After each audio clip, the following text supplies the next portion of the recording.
बिस्मिल्लाहिर्रहमानिर्रहीम। नाज़रीन अस्सलाम वालेकुम। आप देख रहे हैं CNN उर्दू में आज हम बात करेंगे जंग का बिगल दोबारा बजना शुरू हो गया है, उसके असरात सामने आना शुरू हो गए हैं और अमेरिका के जो एक जहाज़ है उसको भी पसपाई पर ईरान का दावा है मजबूर कर दिया। और ट्रंप का प्लान जो है वो नाकाम, वो कैसे, इस पर बताएंगे आपको। सबसे पहले जो अभी रात की खबर आई है कि फजीरा की पेट्रोलियम सनती तनसीब पर ड्रोन हमले के बाद आग भड़क उठी और ईरान की जानिब से ये ड्रोन हमले किए गए हैं। अरब मीडिया के मुताबिक मुत्तहिदा अरब अमारात रियासत फजीरा के मीडिया ऑफिस का बताना है कि ईरान की जानिब से ड्रोन हमले के बाद फजीरा में वाक़या पेट्रोलियम सनती तनसीब में आग भड़क उठी है। बयान में कहा गया ये वाक़या ऐसे वक्त में पेश आया जब कुछ ही देर कबल मुत्तहिदा अरब अमारात की वजारत दफ़ा ने ऐलान किया था कि ईरान की जानिब से मिसाइल दागे गए हैं जिन्हें फ़िज़ा में ही तबाह कर दिया गया है। तो ये एक बड़ी तशवीशनाक बात है कि जंग दोबारा शुरू होने जा रही है, क्योंकि ईरान का मुहासरा मुकम्मल किया हुआ है। उसकी वजह से ईरान ने ज़ाहिर रास्ता ढूंढना है और उसी रास्ते के लिए जो है वो पूरी कोशिश की जा रही है।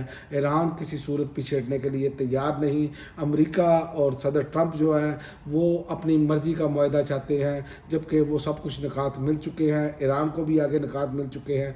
देखते हैं कि ये आइंदा 24-48 घंटों में क्या होता है, जो कि जितनी ये लंबी चली जाएगी ये दुनिया की मैशत के लिए ख़तरनाक साबित होगी।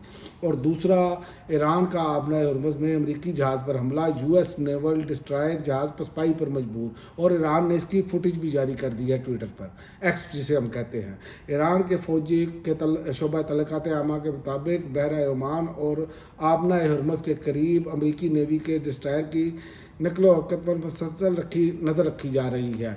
और ईरानी काम का कहना है कि अमेरिकी जंगी जहाज़ों ने मुबीना तौर पर रडार सिस्टम बंद करके खुफिया अंदाज में आबना हॉर्मुज़ के करीब आने की कोशिश की, जो खित्ते की सिक्योरिटी के लिए ख़तरनाक इकदाम समझा गया है।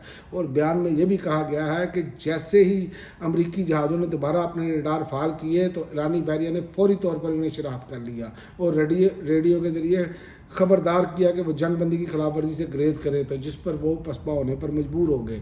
और अब मैं आपको बताता हूँ कि ट्रंप का प्लान कैसे नाकाम है, क्योंकि ट्रंप हमेशा मंडे को जो है वो ऐलान करते हैं कि भाई जनाब हमारे मामला बड़े करीब जा रहे हैं, और कीमतें तेल की नीचे आ जाती थी, लेकिन तेल की कीमतें कम ना हो सकी, मार्केट में बेचैनी बरकरार है। आलमी मंडी में तेल की कीमतें अमेरिकी सदर डोनाल्ड ट्रंप के नए मनसूबे के ऐलान के बावजूद मुस्तकम रही, यानी कि वहीं पर मौजूद रही, और किसी बड़ी कमी का रुझान सामने नहीं आया। माहिरीन के मुताबिक आबना हॉर्मुज़ की सूरत बस दस्तूर गैर यकीनी है, जिसके बायस मार्केट पर दबाव बरकरार है। और जो अब मार्केट को भी ये समझ आ गई है कि ये सदर ट्रंप के फ्रंट मैन इससे पैसे कमा रहे हैं। उनको कैसे पता चल जाता है कि अब कीमतें एकदम नीचे आएंगी, बयान ऐसा दिया जाता है। तो ये भी इल्ज़ामात जो हैं वो अमेरिका में इसकी तहकीकात हो रही है सदर ट्रंप के हवाले से।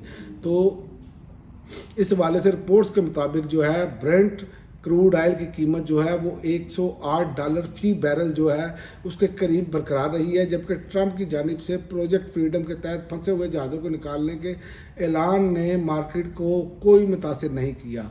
लोग अब जो है वो मार्केट या जितने भी माहिरीन हैं वो अब ट्रंप को संजीदा नहीं लेते, और ये इसमें अमेरिका की बहुत बड़ी नाकामी है कि ऐसा सदर बैठ गया जिसका पता ही कोई नहीं चलता कि इसने करना क्या है। पल में तोला पल में माशा वाली जो सूरत हाल है ये कभी भी नहीं चलती। इतनी बड़ी ताकत का सदर होना और उसकी ऐसा रवैया होना जो कि अमेरिकी अवाम के लिए बड़ा परेशानी का बायस है, क्योंकि अमेरिका के अंदर भी तेल और गैस की कीमतें बढ़ रही हैं, इसके बावजूद कि ईरान अपना वेनेजुएला का तेल भी इस टाइम अमेरिका के पास मौजूद है, उस पर भी उनका रसूख है, और बाकी जगहों पर भी अमेरिका का तेल पर रसूख है। इसके बावजूद ये सूरत हाल बनी है, तो बाकी आलमी दुनिया के लिए भी इंतहाई ख़तरनाक है। माशी बुरान आप देखेंगे कि आइंदा आने वाले दिनों में मज़ीद बढ़ेगा दुनिया में। तो ये जंग अगर शुरू हो जाती है तो मामला मज़ीद ख़राब होंगे। तो अल्लाह ताला से दुआ की जा सकती है कि ये जंग जो है ये इसको अमन में तब्दील हो, इसमें ही पूरी दुनिया का फ़ायदा है। अब तक के लिए नाज़रीन इतना ही। अगली वीडियो तक इजाज़त दे। अल्लाह हाफ़िज़।